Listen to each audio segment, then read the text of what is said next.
Yes, you do. Okay. So I'm going to popcorn it. So, hi, I'm Lauren. Alan, you go next. Hi, I'm Alan. Um, Mike, you go next. Hey, I'm Mike. We're killing it. We're killing it. It's easy. I can say my first Rush, name. nice to meet you. I'm Jesse. Hi. Hey, Jesse, how are you? I'm good, Mike. I don't know if you remember, we actually met in the fall. Okay. Yeah. No. It rings a bell. Yeah. Was it here in the building I'm sorry? at Gaylord? Yeah, I work on OU Nightly. That's right. Yeah. Okay. Sorry, it's been so long since we did OU Nightly. No, it's okay. It's okay. Don't worry about it.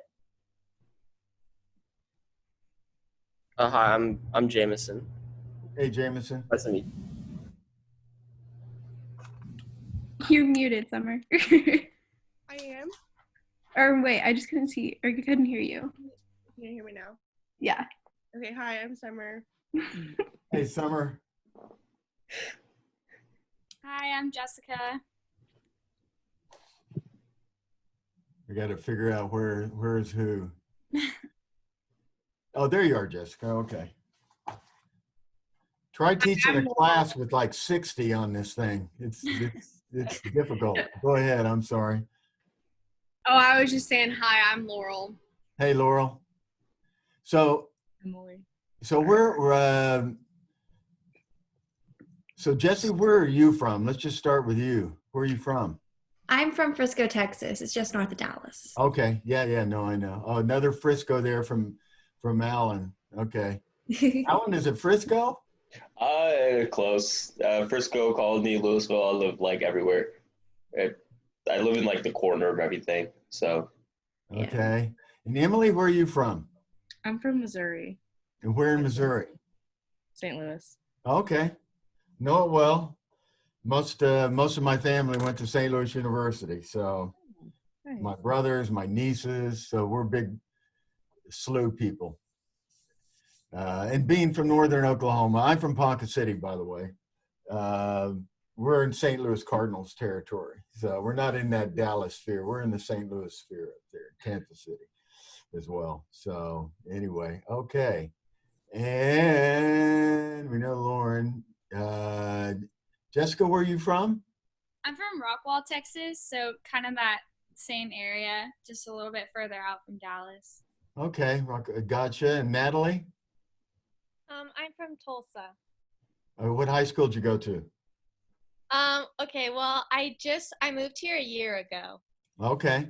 So I went to high school in the Woodlands near Houston. I know the Woodlands, yeah. Yes. Very good. Okay. Yeah. My ex-wife was from Spring, so I was always up in that part of the Houston area quite a bit. But that was many years ago. And Rushab, where are you from? Oh, I'm from Tulsa. From Tulsa, yeah. And where did you what high school in Tulsa? I went to Union. Okay, Union. Yeah. Okay, got it. And Laurel, did we do you yet? Where you're from? I actually live about an hour east of Norman in a small town called Seminole. So I'm like halfway in between Oklahoma City and Tulsa. Yeah, no, I know Seminole. So I'm sorry. home, no, not at all. Home of David Bourne, right? Yes, home of David Bourne. Yeah. There you go. Yep. I know. I'm an Okie. I know every town in this state. I've been to every town in this state almost. It looks like it. So, and Summer, how about you? Where are you from? From Houston. Okay, and what part of Houston? Do you know where Baytown is? Uh-huh. That's where I am. Okay, cool. Yeah, I used to, years ago, I covered the space program a lot. So I was always going in South during the early shuttle stuff. So Baytown South, right? Southeast? It's like southeast, yeah. Yeah. So, and Jameson, where are you at? I'm from Louisville, Texas. Okay. Fighting Farmers. Yep. There you go. Always remember that water tank. I can't get it out of my head. Yeah. Every time you say, yeah, I always think of driving to OU, Texas and seeing the Fighting Farmers water tank. Is it still up? Yeah. Okay. And Chloe, I'm looking at Hi, sorry, I'm making grits right now, so I'm a little oh, distracted. wow. Okay. Well, okay. So See, I have a little bit of everything. So I'm a grit guy. yeah. And the best grits in the world are at a diner in Atlanta called the Silver Skillet. Oh, that sounds good. Yeah, I'm a big Southern Right girl. north of the Georgia Tech campus. Oh, It's I like bet at that's good. 10th and God, I can't remember. 10th and Spring, something like that. Ooh. Good Yes, grits there. yeah, no, I love grits. I'm a big Southern girl, so I eat them all the time. Where are you from? I'm from McKinney. It's close to Yeah, no, I know. Frisco. Yeah. Yeah. No, I got that. In fact, I've been to McKinney Boyd a couple of times recruiting. Okay. So I get, for Gaylord, I'll go out primarily to Dallas area high schools and recruit. So. All righty. Jesse, where'd you say you were from again? You were from Frisco, right? Yes, sir. Frisco. Okay. And Frisco I haven't been to. I got to get to your high school. I mean, I know Frisco. We have almost 12 high schools in our district. Yeah. And they're all 5A. That place has exploded. Yeah. So people are like, "Oh, you're from Frisco? Do you know so and so?" I'm like, really? There's a really small chance we went to the same high school, so I probably don't know them. It's not what it used to be. So I just wanted a chance to connect with, some of you all. I feel so detached from this whole process, and I'm not a guy that likes to be detached. I like to lean into things. So anyone else other than Jesse in Gaylord? I'm in Gaylord. Gaylord College? Yes. Okay. Who said yes? Oh, summer. Oh, Summer. Okay. And what year are you, Summer? I'll be a sophomore this year. Okay. So, and what are you going to, what part of Gaylord do you plan on getting into? Journalism. Okay, great. See, this is another chance. And Jesse, what about you? Is it journalism? Yes, sir. Broadcast journalism. Broadcast? And Summer, are you broadcast? And broadcast, yes. Okay, cool. Okay, well, I look for, when we're back in the building, you have to come by and you guys need to come by and see me, okay? Of course.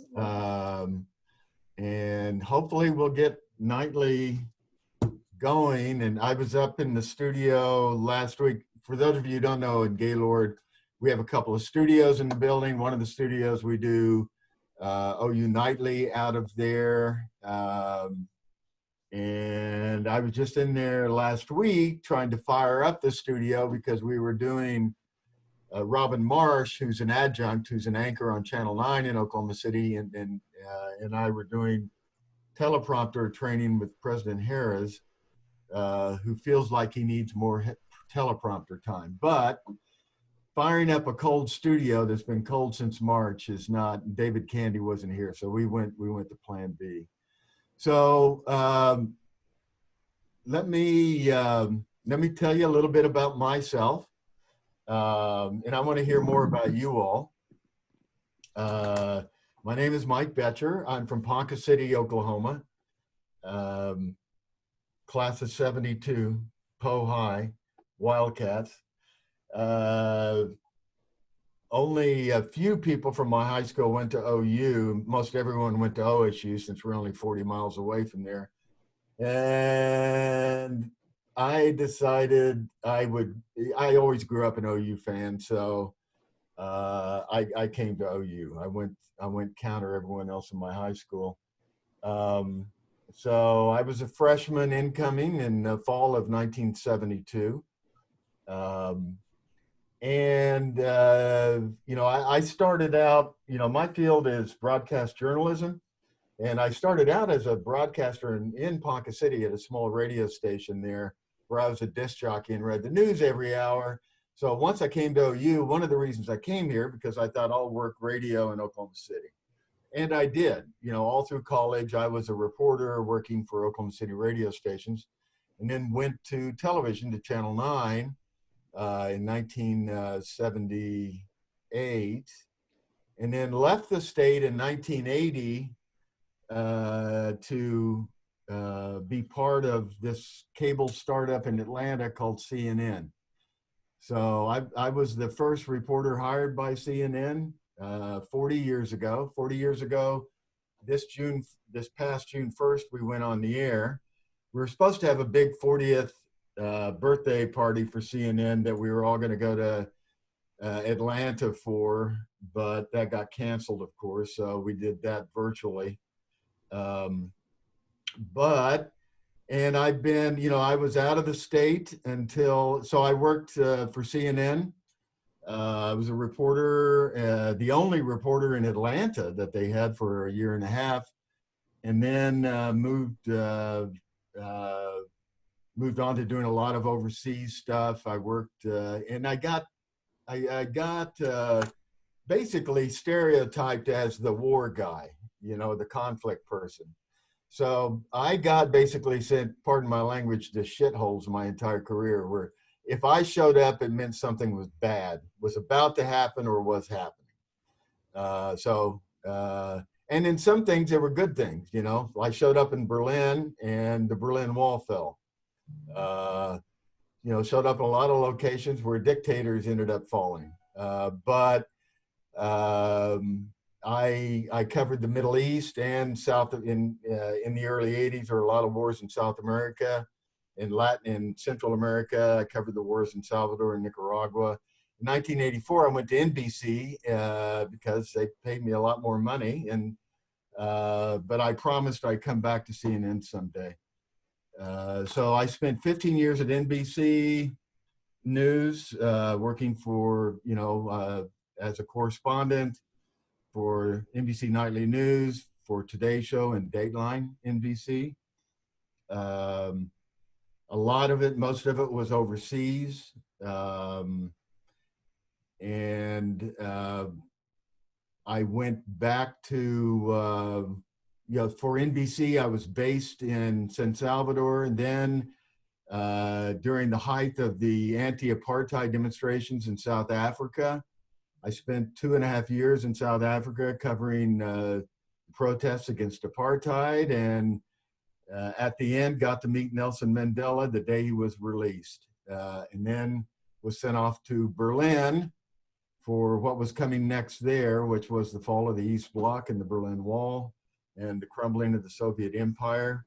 One of the things I did at OU, which was good, I studied Russian and Spanish. So those were two languages I needed. Of course, my Russian, I could hardly blurt out anything. My Spanish, I keep up with a bit. But that was very helpful to me back then. And then I went back to CNN 15 years, was it 15 years later? Yeah, 15 years later, in 1999, as promised to my boss, that I'd come back, and I came back. Ted Turner was my overall boss. And I was, one of the other things I studied at OU, I'm getting to a point here, was besides journalism, was international terrorism. OU had the first international terrorism studies program in the nation way back then. And so, and the man who began that, is still my mentor to this day and lives about a mile from me now in Oklahoma City. His name is Stephen Sloan. He's the godfather of modern terrorism study. So I created and ran CNN's terrorism investigation unit that began in the summer of 2000. And of course, 9/11 came around in 2001. And so for basically 5 years, my job was chasing Al-Qaeda around the globe, and affiliated terrorist groups. I left CNN 5 years later to go back to NBC, as promised, as I said I'd do, and covered the wars in Iraq and Afghanistan. I left NBC in 20 in 2009 to begin work on a project in a film where I was embedded full-time in Afghanistan. Ended up making a film called The Hornet's Nest, which you can see on Amazon Prime, about the 2 years my son and I spent embedded with the Marines and Army in Afghanistan, and started. I had really no intentions of coming back to Oklahoma, and President Bourne knew that I had left to try to make this film, left NBC News. And what happened was, once I hit there, I ended up working for ABC News in Afghanistan. So ended up working for ABC up until about 3 years ago.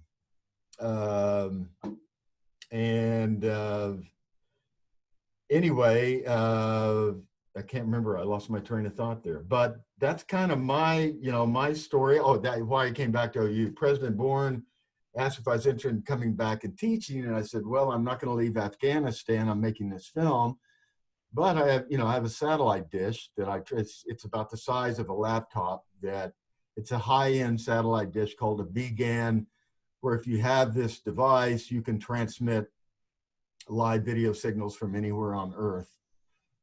So I taught classes back from Iraq and Afghanistan using the BGAN satellite dish. So I'd be, somewhere in Afghanistan, fire up the dish and then lecture for an hour. When I came back home to make to start putting together the film in 2012, that came out in 2014, I stayed in Oklahoma. My brother practiced law here, and my wife, who's a lawyer, we were in Washington State living, because I could kind of live anywhere since I was just working war zones. But we moved back here. My wife practiced law with my brother, and I started teaching, and I've been here for almost 10 years now at Gaylord. Early on, I taught at College of International Studies. I taught military diplomacy and terrorism networks, but now I just do Gaylord and then go over there and talk sometimes. So that's pretty much me. If you guys have any questions or anything, that's a kind of a nutshell. There's a lot more in there, but I was really excited, and I want to do it in a non-COVID year at some point, but I was really excited to be asked to be a namesake for Camp Crimson, and anyway, so wanted to get involved and do whatever I can do. So you guys let me know if at any point I can be helpful at all, and anything that I can do to help you. Do you guys have any questions or anything?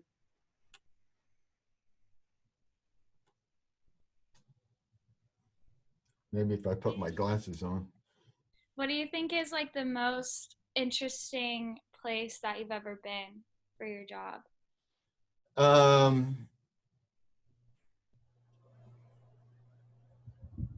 I think, I now, they're very differing ways to answer the question. The most interesting place, now that's as opposed to beautiful place or most interesting story.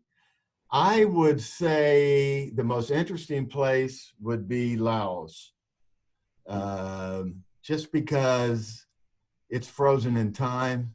Laos lags behind the rest of the world. The people are so fascinating, and going back, when you're in all of Laos is the interior, but there are some ancient palaces buried deep in the jungle, and so I would say Laos, and as a whole, as a region, I think Southeast Asia. I really like Vietnam a lot. It's a fascinating place, and so I'd probably, I was gonna say overall my most I think my most favorite place to live was South Africa, even though it was the toughest job that I had. The 2.5 years I spent in South Africa was during very difficult times. And, you know, people talk about protests here against racism after George Floyd and violence in those protests. But if you wanted to see violent protests, there the police used real bullets. So, you know, basically my job was every morning in South, you know, was to get up and go into the townships of South Africa and tell the stories of the protests against apartheid that were going on. And so we were targets.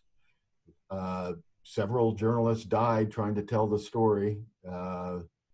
And, you know, we're even bigger targets now, but we were targets back then. The South African police, you know, didn't like us very much. So, but yeah, they tried to shut us down, you know, we were arrested any number of times, but we just kept trucking along, doing our stories. And finally, the weight of world opinion was so strong that apartheid crumbled. And so, you know, you know, one of the things is, and, you know, my takeaway and what I tell my students, and that's why I love journalism, and you can make a difference in a lot of different fields, but journalism, yeah, you can make a huge difference. You may not even know the difference you're making, and that's happened to me a few times that I found out years later that I had made a difference and didn't know. So that's why I love journalism. That's why I love frontline journalism. I'm not a big fan of Washington journalism. I covered the White House and State Department and Pentagon and intelligence agencies in Washington in the 1980s during the Reagan years. I lived in DC for a couple of years, and it's just, I didn't like that. I don't like being in an office. That's why we had a little globe up there, because I like seeing the world, and I like seeing events that are occurring in the world that change the world. And frankly, the only job you can do that in is I think, you either join the Army or you join journalism. And in journalism, you know, you see things where the Army isn't. I mean, you know, the U.S. Army, of course, was in West Germany, but they had nothing to do with the fall of the Berlin Wall. That was, you know, I cover political upheaval, political violence, and that's, you know, in a sense what terrorism is. It's political violence. But it's a long way of answering your question. If you get a chance to go to Laos or Cambodia or Vietnam, in Vietnam, because it has the coastline, is very interesting. But frankly, Laos, because it's frozen in time, is the most interesting place to answer that question specifically. I have a question. Sure. Okay. What's your favorite TV show or movie?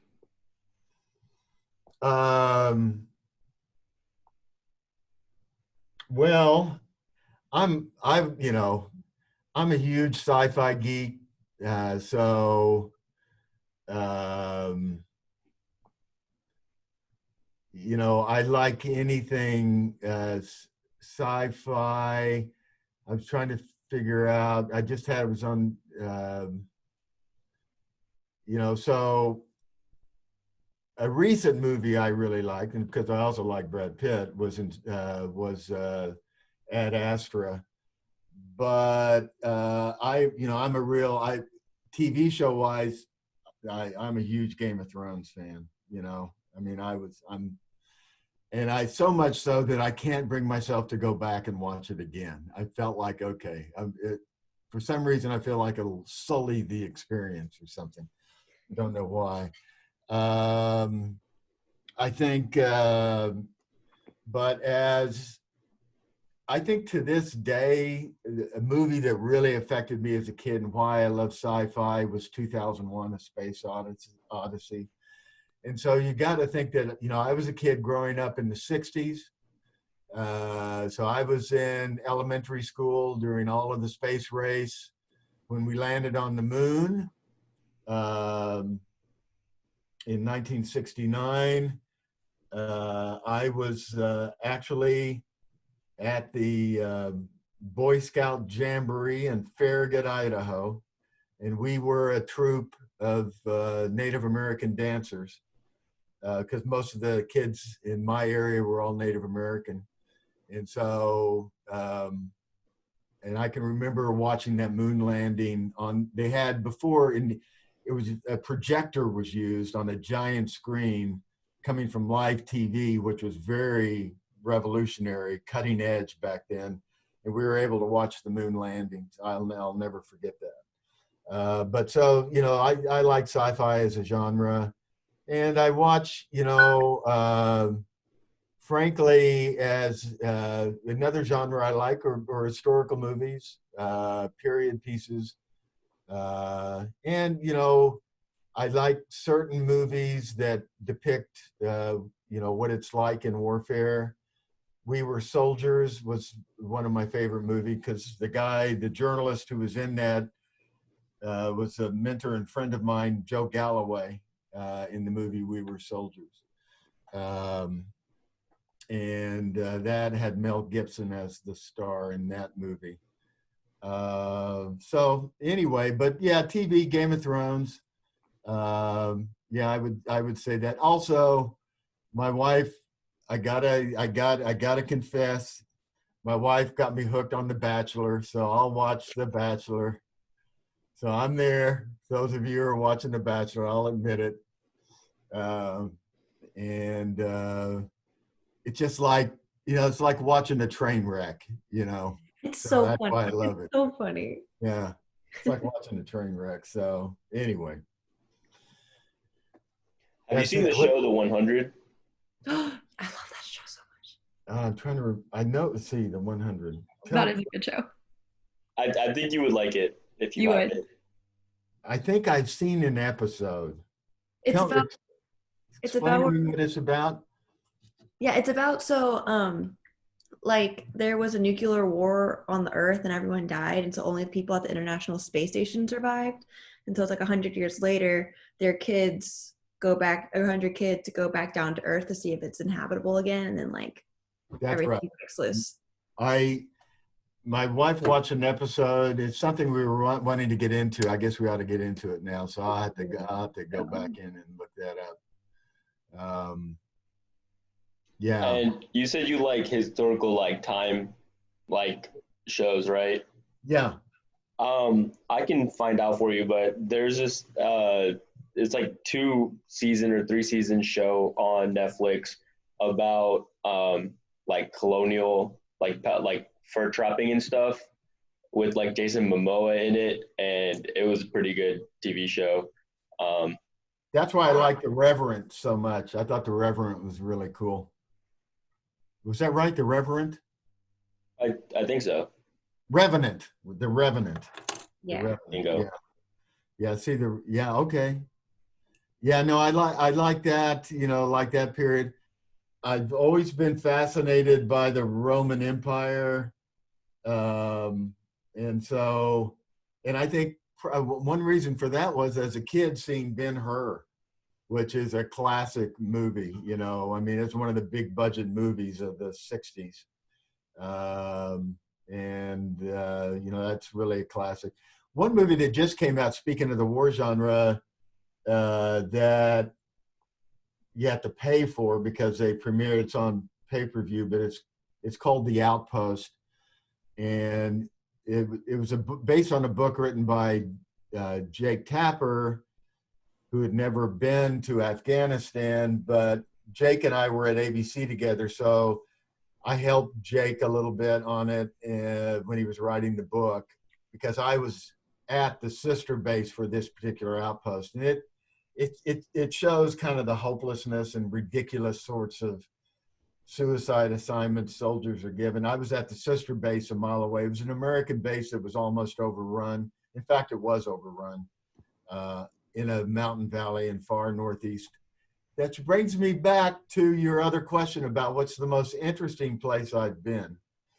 So the outpost is about a base called Camp Keating, and I was at the sister base a mile away, which was called Camp Hell. but these two bases were in far northeast Afghanistan, in a province called Nuristan. And I mean, it's literally at the end of the earth. That's where the Himalayas actually kind of begin.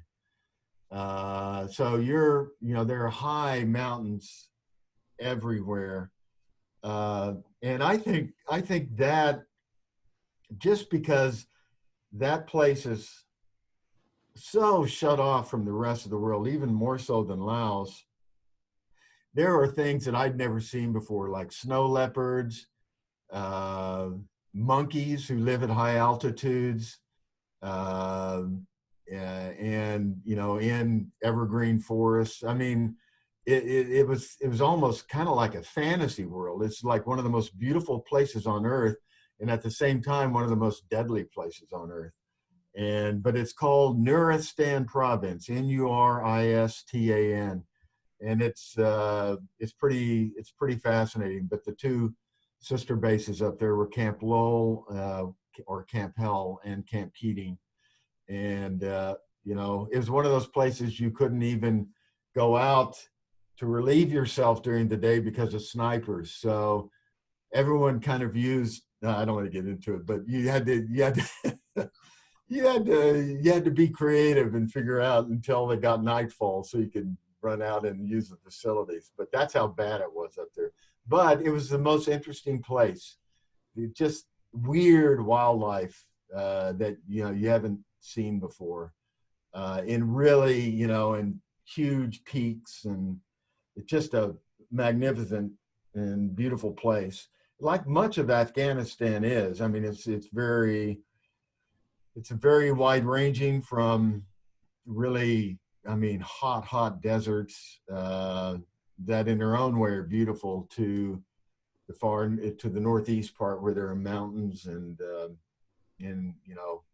the people overall the Afghans are by far the most interesting people on earth. They just are different, and they don't like foreigners. They like foreigners to meet them, but they don't like foreigners occupying their country. So no matter who they are, Russians, Americans, or anything. So as you'll see, as Lauren and Alan know, you start me off and I do chain of consciousness rap here. One story leads me to another, leads me to another. I love it. I love your stories. You know that. I got a million of them up here. I know you do. Yeah, I have nothing but time, so I mean, I'm down to listen to stories whenever. One other thing that I do here at OU, I'm a senior fellow on the OU Center for Intelligence and National Security, and I have another office up in Oklahoma City at Health Sciences. So, and most people don't know there's an OU Center for Intelligence and National Security, but you can get we can assist you with a minor in intelligence studies and national security studies and that sort of thing. And we do various research for the intelligence community. My job as a foreign correspondent, you go into a bad place, there are only two types of people there. Three types. There are the people who live there, there are journalists, and there are spies. So you get to know each other pretty well. Generally, journalists are deeper into it than the spies are. They're deep, because we'll go to places that even operatives won't go into, just because we're crazy. But So I do that. I do that job as well.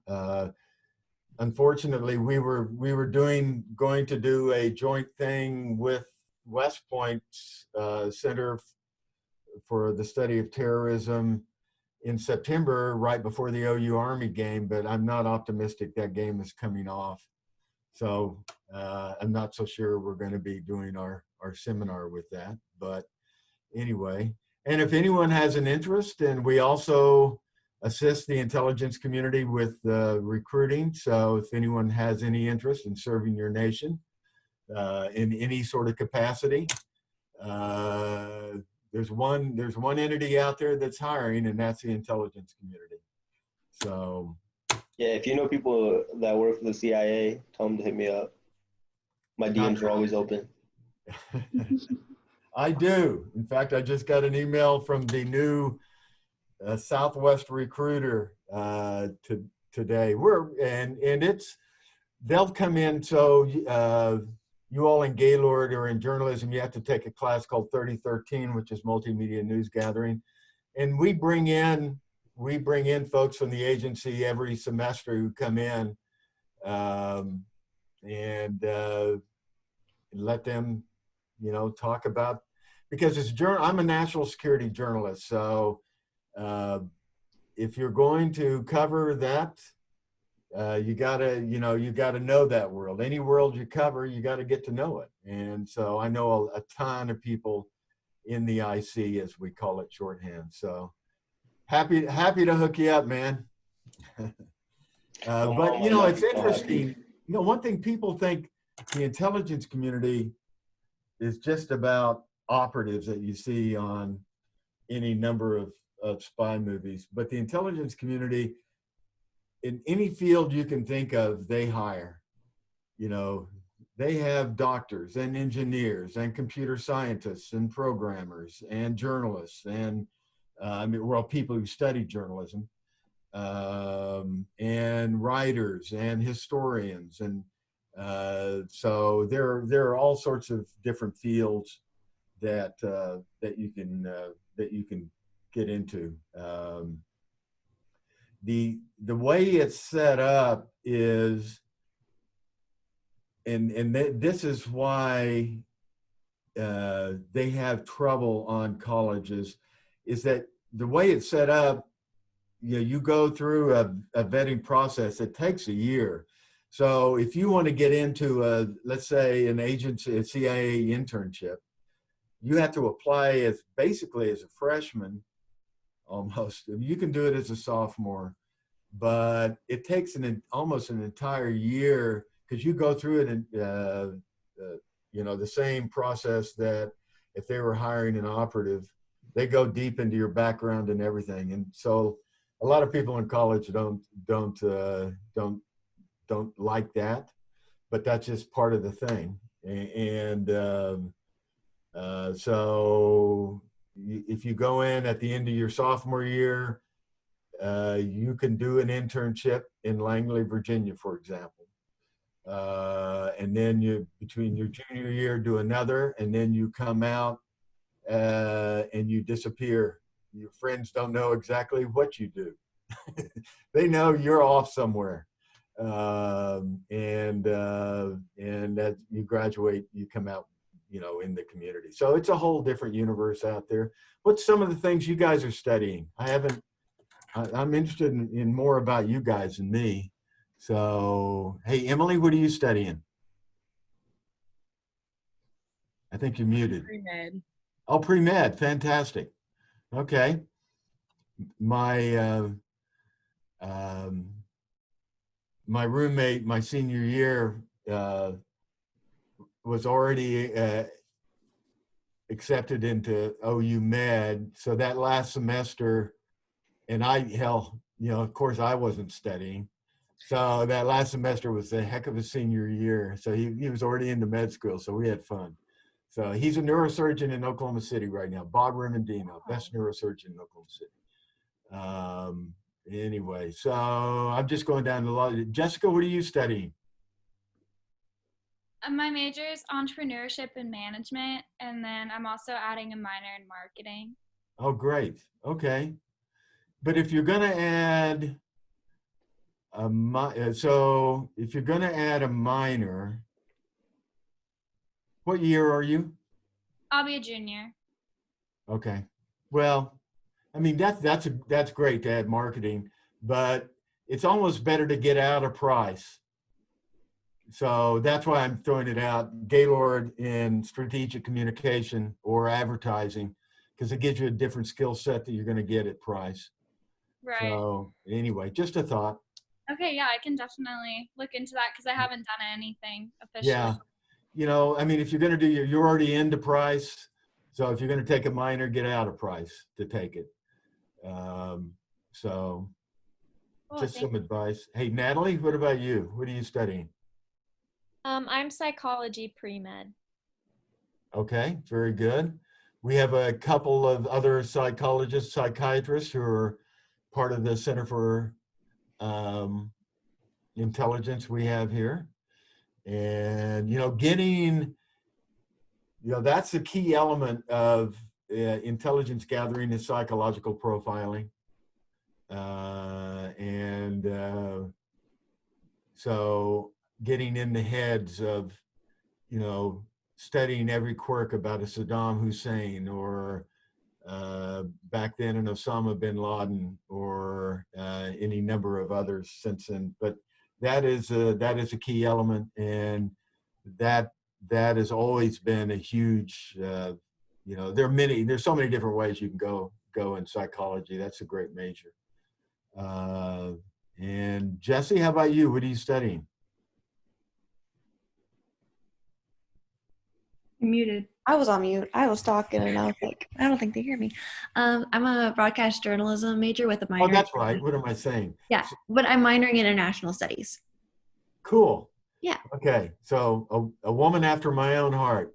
So you know, Yeah. so for sure, I'm sure I told you this before. You got to come see me, and we'll get you going. Well, you know, one thing we do, we're very, as a faculty, very hands-on in Gaylord, and I like to think we're the most hands-on and most most active with our students. Yeah. Than anyone. But I really get, you know, I really, you know, planning out your internships and your job and the way you want to go and the courses you're taking. Yeah, I was already planning on stopping in your office because I'm graduating in 3 years, so I'm planning on getting an internship next summer, but we'll talk about that later. Cool. Yeah. You know, we have people scattered all over the country, you know, on the journalism side, as you know, and they're at all the networks, and they're at all. It reminds me, one thing we do is I get heavily involved in your job search. So, and for example, I had a student, and I always tell my students, and I'll tell you guys too, because you're part of my family now, that anything you need, you come see me. I don't care if you've been 20 years out of here. If I'm still alive, come see me. You need help. But I just had one student who I'm just writing down the name here so I don't forget to do it. Who was working at Cheddar, which is several networks up in New York. It's nationwide. If you have YouTube TV, Cheddar's on it, and it's aimed at a younger audience. It's a business channel, it's a news channel, it's a lifestyle channel. They got all these various channels. She was a producer up there, but the show was canceled. So I'm working to get her through to ABC because I have connections there, and one of our grads there is now pretty big executive at ABC News in New York. So anyway, we work hands-on on that. So if you guys want to change majors, come to Gaylord. We'd love to have you. You have more fun here. Just tell me. So anyway, sorry, Jess, I'm just going down the line. Is it Rushab? Is that the way you pronounce it? Yeah, Rashad. So Yeah. Rushab, what are you studying? I'm a business pre-dental major. Okay. Cool. Yeah. Very good. And business and pre-dental, you can put those things together, because I got to tell you, historically, dentists are the worst investors on earth. Exactly. So if you Exactly. get a good business background now, you'll be in good shape. That's the plan. That's the plan. Very smart. I haven't heard anyone to put those two together, but that is the one thing that's made sense today that I've heard. I'll take it. Thank you. Okay. And Laurel, what are you studying? I'm a dual degree, so health and exercise science and biology pre-med. Okay. So Cool. sports med, Okay. pre-med. Well, you're hitting the books constantly, so I'll leave you alone to study. Thank you. And Summer, how about you? I'm a journalism major. Like, of course, what am I saying? It's so dark. I don't know if it's just that, it's very dark. Is summer very dark and all? Oh, okay. Dark. Okay, Summer. And broadcast. So same with you, Summer. Come, make sure you come see me when we get going here. Our plan is, and I think even, most, we're pressing ahead. We're going to take all the precautions we can, but we're going to be in person as much as we can. I want to be, but we also got to be careful. For an older guy, I'm in pretty good shape. But I have to worry about my 96-year-old father-in-law, who was a World War II veteran, who lives with us. So, it's constantly weighing these things. But anyway, and hey, Jameson, what are you studying? I think you're muted. Sorry. I think I'm in pre-med right now. I'm not really sure what I want to do with it, but that's just kind of what I'm on right now. I'm still trying to figure it out. Okay. Well, you will. You're a sophomore now? Yeah, I'll be a sophomore now. Okay. Well, if you need figuring out, I'm here at Gaylord in the dean's office. If anyone's ever needs to find me, that's where I'm at. I'm in the dean's office. There's a dean suite of offices at the top of the staircase on the 3rd floor of Gaylord. And so that's where I'm at. Easily findable. Hey, Chloe, how about you? What are you studying? I actually came in as an international security studies major, but I actually changed it. Well, I changed it like a couple weeks ago. So now I'm a double major in political science and public and nonprofit administration. So we'll see if I like that one. But I'm definitely within the political realm. So yeah. Cool. Okay. Really, seriously, come by and see me. I can talk to you about some options and some routes you might want to take in that regard, and some internships you should be looking at. So that sounds great. And Jesse, have I hit you already? I guess. Yes, she's broadcast journalism. That's right. I'm sorry. There's no picture up, so I was. No, sorry. I have a puppy, and I'm just having to deal with her right now. I know the feeling. I have 3 dogs. I'm a dog guy. 2 Briards, which are a French Shepherd, and the Dennis the Menace's dog was a Briard. Ruff was a Briard. So they're big, shaggy French Shepherds. And then I got a rescue dog that has 59 flavors. So no telling everything. Yeah, no, I have 2 big dogs. I have a golden retriever and then a lab chow mix. But right now I have a 9-week-old puppy.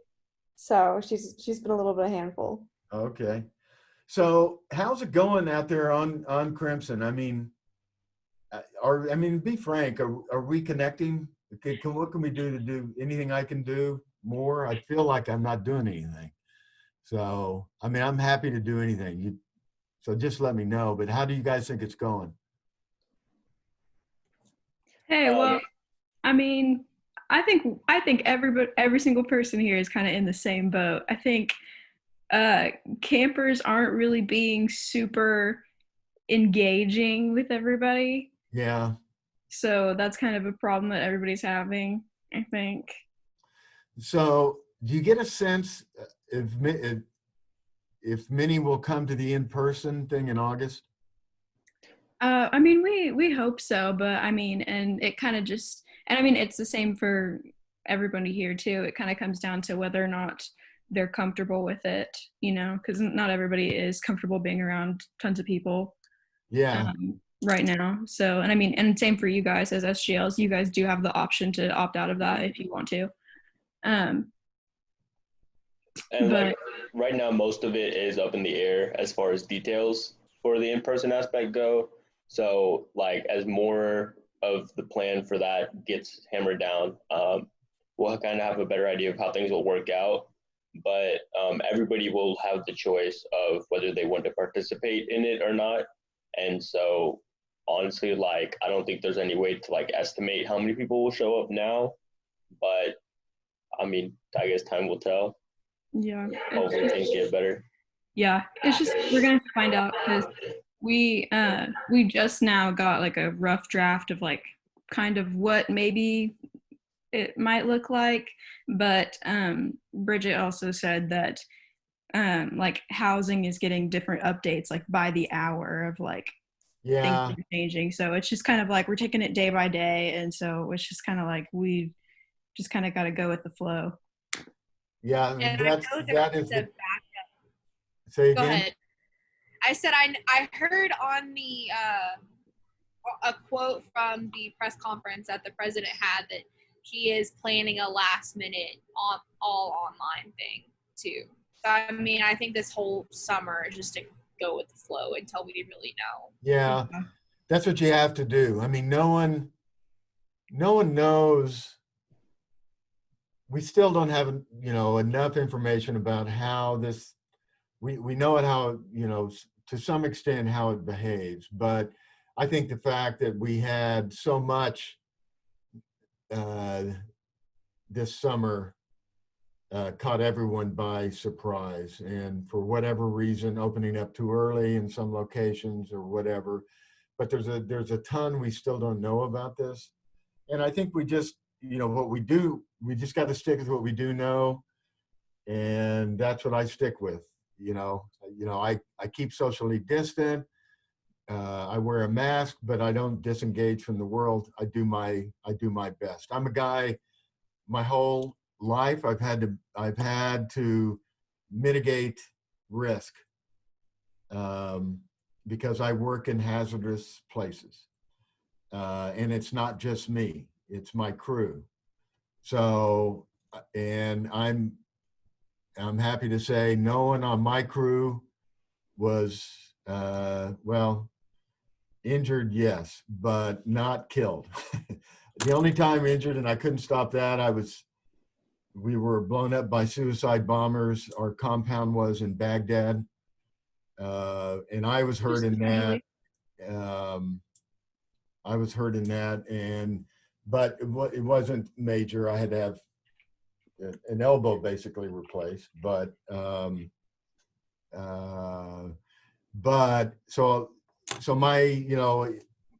my life's been figuring out, okay, how can I achieve a goal that I have, which in the context of journalism is I've got to tell this story.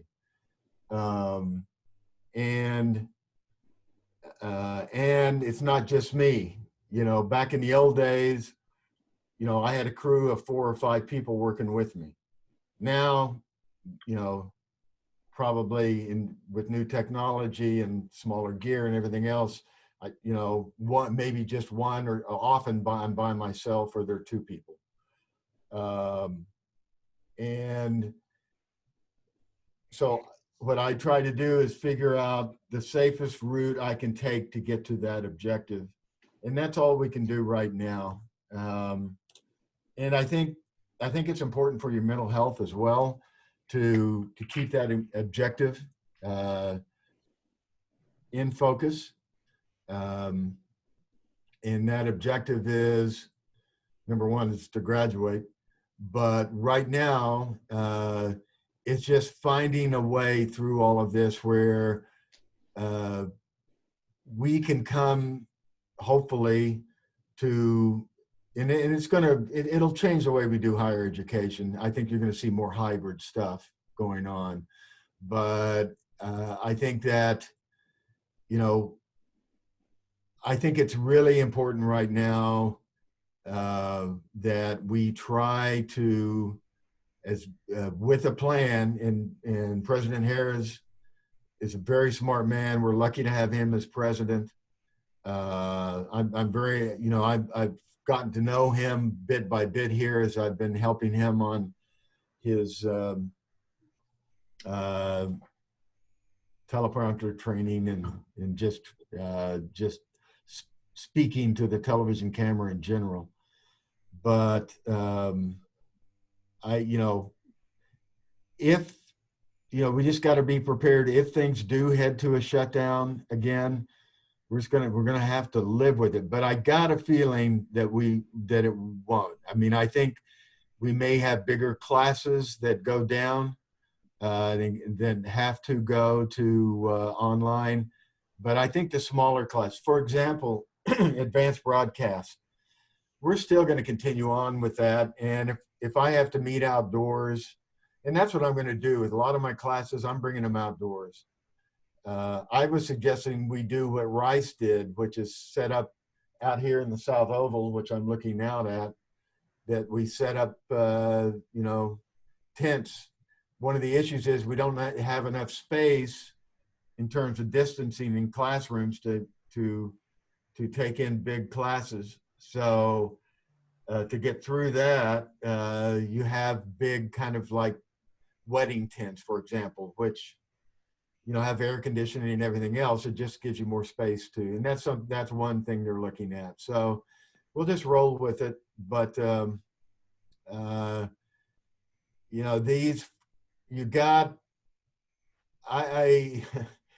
trying to put myself into the shoes of incoming freshmen and how difficult this must be.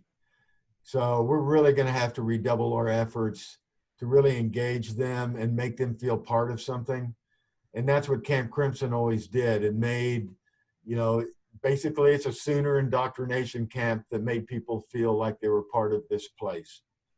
And that's why it's so important. So anything that we can do to make them feel that they're home, we got to do. And that's why I will take any step that I can within reason and that follows guidelines. I'll take any step that I need to take to be able to make them feel that they're part of this family. This is a place that did a lot for me.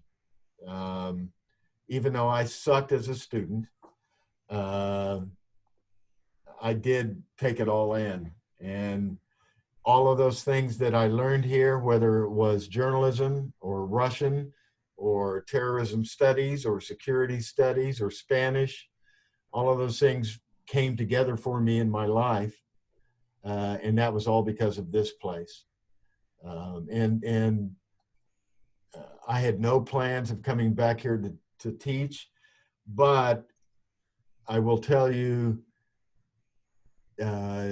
these last few years of my life that I've been back in Norman have been the most rewarding, and especially seeing